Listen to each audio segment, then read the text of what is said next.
পুরোদমে Iran Israel যুদ্ধ চলছে আর এই মুহূর্তে আমাদের হাতে এসে পৌঁছেছে যুদ্ধের সবথেকে গুরুত্বপূর্ণ সবথেকে তাজা আপডেট সংবাদ। প্রথমে আপনাদের জানাবো ইসরায়েলের 2 যুদ্ধ বিমান ভূপাতিত করল ইরান, নারী পাইলট আটক। মধ্যপ্রাচ্যে চলমান উত্তেজনার মধ্যে ইরান ইসরায়েলের পাল্টাপাল্টি হামলায় নতুন মোড় নিয়েছে পরিস্থিতি। ইরানের হামলায় ইসরায়েলের 2টি যুদ্ধ বিমান ভূপাতিত হয়েছে বলে দাবি করেছে দেশটির সরকারি সংবাদ সংস্থা মেহের নিউজ।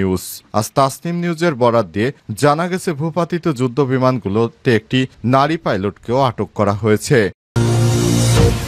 এরপর জানাবো মাসুদ পেজেশকিয়ান এবং নেতানিয়াহুকে ফোন, পুতিনের মধ্যস্থতার প্রস্তাব। ইরান ইসরায়েলের মধ্যে চলমান যুদ্ধ থামাতে সরাসরি 2 দেশের নেতাদের সঙ্গে কথা বলেছেন রাশিয়ার প্রেসিডেন্ট ভ্লাদিমির পুতিন। একই সঙ্গে তিনি রাশিয়াকে মধ্যস্থতাকারী হিসেবে প্রস্তাব দিয়েছেন। এদিকে যুদ্ধের দামামা, দফায় দফায় ইরানের রাজধানী তেহরানে বিস্ফোরণ। ইরানের রাজধানী তেহরানে একের পর এক বিস্ফোরণের খবর পাওয়া যাচ্ছে। ইরান ইন্টারন্যাশনাল লাইভ প্রতিবেদনে তথ্য নিশ্চিত করা হয়েছে। খবরে বলা হয়েছে তেহরান ও ইস্পাহানের বিমান হামলা চালিয়ে যাচ্ছে ইসরায়েলি বাহিনী। ইরানের আকাশ প্রতিরক্ষা ব্যবস্থা ইসরায়েলি প্রজেক্টাইল ভূপাতিত করার চেষ্টা চালাচ্ছে। জানাবো ইরানের নতুন সেনাপ্রধান হলেন আমির হাতেমি। ইরানের সেনাবাহিনীর প্রধান কমান্ডার হিসেবে নিযুক্ত হয়েছেন মেজর জেনারেল আমির হাতেমি। তাকে নিয়োগ দিয়েছে দেশটির সশস্ত্র বাহিনীর সর্বোচ্চ প্রধান ইসলামী বিপ্লবী গার্ডের নেতা আয়াতুল্লাহ আলী খামেনি। আজ সরকারি ডিক্রির মাধ্যমে এই সিদ্ধান্ত ঘোষণা করা হয়, খবর রয়টার্সের। এবং সর্বশেষ জানাবো ইরান ইসরায়েল উত্তেজনা, মোদিকে ফোন করলেন নেতানিয়াহু।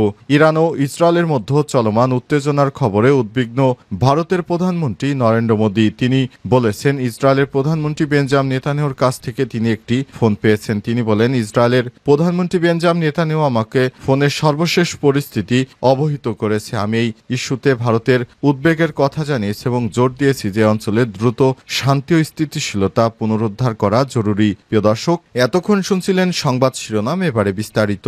তবে তার আগে বন্ধুরা অনুরোধ থাকবে সংবাদটিতে একটি লাইক দিন। এই চ্যানেলে আপনি নতুন হয়ে থাকলে আমাদের সংবাদটি দেখতে দেখতে চ্যানেলটি সাবস্ক্রাইব করে রাখুন। কমেন্ট করে বন্ধুরা আপনার মূল্যবান মতামত জানিয়ে দিন আপনি বিশ্বের কোন দেশ থেকে বা বাংলাদেশের কোন স্থান থেকে আমাদের সংবাদটি দেখছেন এবং শুনছেন। আর বন্ধুরা, গাজা যুদ্ধে আপনি যদি নিরীহ ফিলিস্তিনিদের ভালোবেসে থাকেন কমেন্টে ইয়েস লিখে বিশ্ববাসীকে জানিয়ে দিন। ইরান ইসরায়েল যুদ্ধে আপনি কোন দেশকে সমর্থন করে থাকেন সেটি আমাদেরকে জানাতে কমেন্টে ওই রাষ্ট্রের নাম লিখে কমেন্ট করুন। এবারে বিস্তারিত। ইসরায়েলের 2 যুদ্ধ বিমান ভূপাতিত করল ইরান, নারী পাইলট আটক। মধ্যপ্রাচ্যে চলমান উত্তেজনার মধ্যে এবার খেল দেখালো ইরান। তারা দখলদার ইসরায়েলি বাহিনীর 2টি যুদ্ধ বিমানকে ভূপাতিত করেছে। ইরানে দফায় দফায় হামলা চালাচ্ছে দখলদার বাহিনী, আর এসব হামলায় ব্যবহার করছে তাদের সবথেকে নির্ভরযোগ্য বিমান F-35 লাইটিং। এই বিমানের মাধ্যমে ইরানে ব্যাপক হারে হামলা চালাতে শুরু করেছে ইসরায়েলি বাহিনী। আর এই হামলার মধ্য দিয়ে দখলদার ইসরায়েলি বাহিনী ইরান জুড়ে আতঙ্ক সৃষ্টি করেছে। তবে ইরানের পক্ষ থেকে পর্যন্ত 2টি যুদ্ধ বিমান ভূপাতিত করার দাবি করা হয়েছে, যদিও ইসরায়েলের পক্ষ থেকে এই দাবিকে অস্বীকৃতি জানানো হয়েছে। এছাড়াও ইরানের প্রতিরক্ষা সিস্টেম ইসরায়েলের যে 2টি বিমান ভূপাতিত করেছে সেগুলোর মধ্য থেকে এক নারী পাইলটকে আটক করেছে ইরান। ইরান জানিয়েছে তারা সরাসরি দখলদার বাহিনীর এই বিমানকে প্রতিহত করার চেষ্টা করছে। তবে বিভিন্ন এলাকায় এখনো হামলা অব্যাহত থাকার কারণে দখলদার বাহিনী কি করবে সেটি এখনো বোঝা যাচ্ছে না, কারণ তারা তাদের একটাই উদ্দেশ্য ইরানকে ধ্বংস করে দেয়া।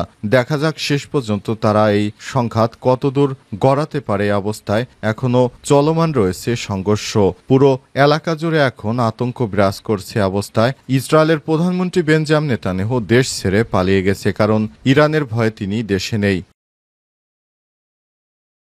পেজেশকিয়ান নেতানিয়াহুকে পুতিনের ফোন, মধ্যস্থতার প্রস্তাব। ইরান ইসরায়েলের মধ্যে চলমান যুদ্ধ থামাতে সরাসরি 2 দেশের নেতাদের সঙ্গে কথা বলেছেন রাশিয়ার প্রেসিডেন্ট ভ্লাদিমির পুতিন। একই সঙ্গে তিনি রাশিয়াকে মধ্যস্থতাকারী হিসেবে প্রস্তাব দিয়েছেন। আজ ক্রেমলিনের এক বিবৃতিতে জানিয়েছে ইরানের প্রেসিডেন্ট মাসুদ পেজেশকিয়ান এবং ইসরায়েলের প্রধানমন্ত্রী বেঞ্জামিন নেতানিয়াহুর সঙ্গে ফোনে কথা বলেছেন পুতিন। বিবৃতিতে বলা হয়েছে পুতিন ইরানে ইসরায়েলের হামলায় নিহতদের পরিবারের প্রতি শোক জানিয়েছে এবং বলেছে এই হামলা জাতিসংঘ সনদ ও আন্তর্জাতিক আইন লঙ্ঘন করেছে। একই দিনে নেতানিয়াহুর সঙ্গেও কথা বলে মধ্যপ্রাচ্যে উত্তেজনা না বাড়ানোর আহ্বান জানায় রুশ প্রেসিডেন্ট ভ্লাদিমির পুতিন।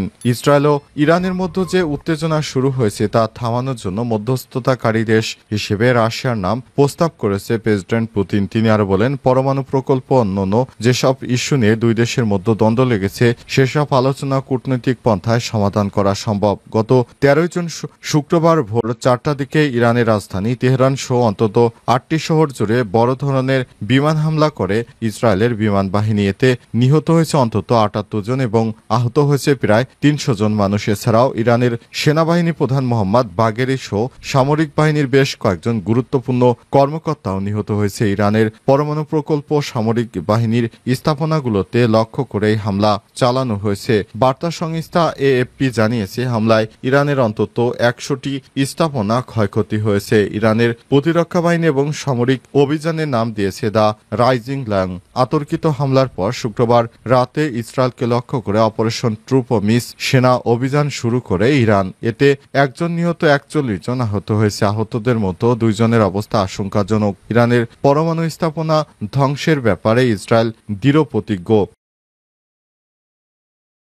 তেহরানে দফায় দফায় বিস্ফোরণ, যুদ্ধের দামামা। ইরানের রাজধানী তেহরানে একের পর এক বিস্ফোরণের খবর পাওয়া যাচ্ছে। ইরানের ইন্টারন্যাশনাল লাইভ প্রতিবেদনে তথ্য জানানো হয়েছে। খবরে বলা হয়েছে, তেহরান ও ইস্পাহানে বিমান হামলা চালিয়ে যাচ্ছে ইসরায়েলি বাহিনী। ইরানের আকাশ প্রতিরক্ষা ব্যবস্থা ইসরায়েলি প্রজেক্টাইল ভূপাতিত করার চেষ্টা চালাচ্ছে। ইরানের রাষ্ট্র মিডিয়ার বরাতে সিএনএনের লাইভ প্রতিবেদনে বলা হয়েছে, তেহরানের বিভিন্ন অংশে বেশ কয়েকটি বিস্ফোরণের ঘটনা ঘটেছে।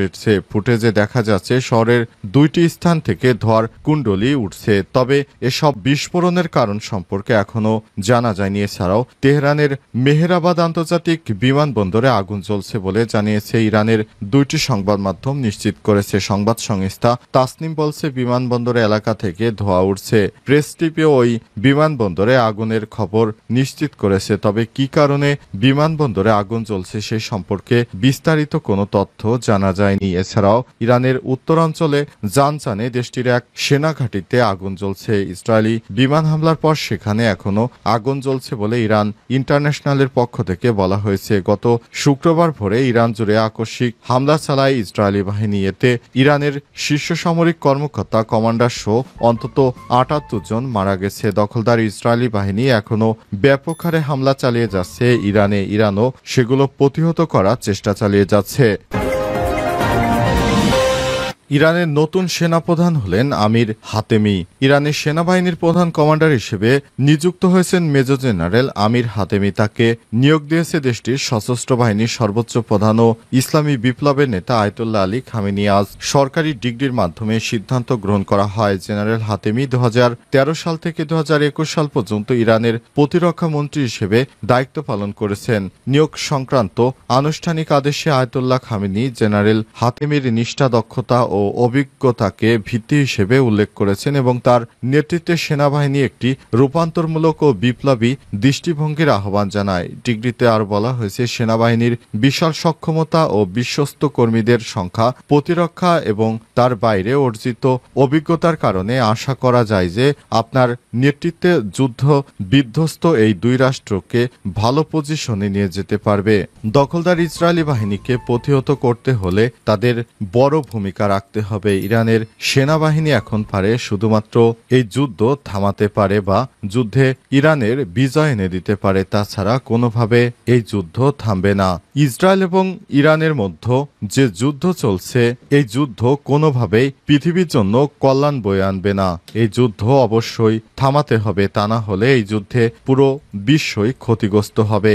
ইরান যে যুদ্ধ চালিয়ে যাচ্ছে ইসরায়েলের বিরুদ্ধে, সেটিও খুব ভয়াবহ হচ্ছে।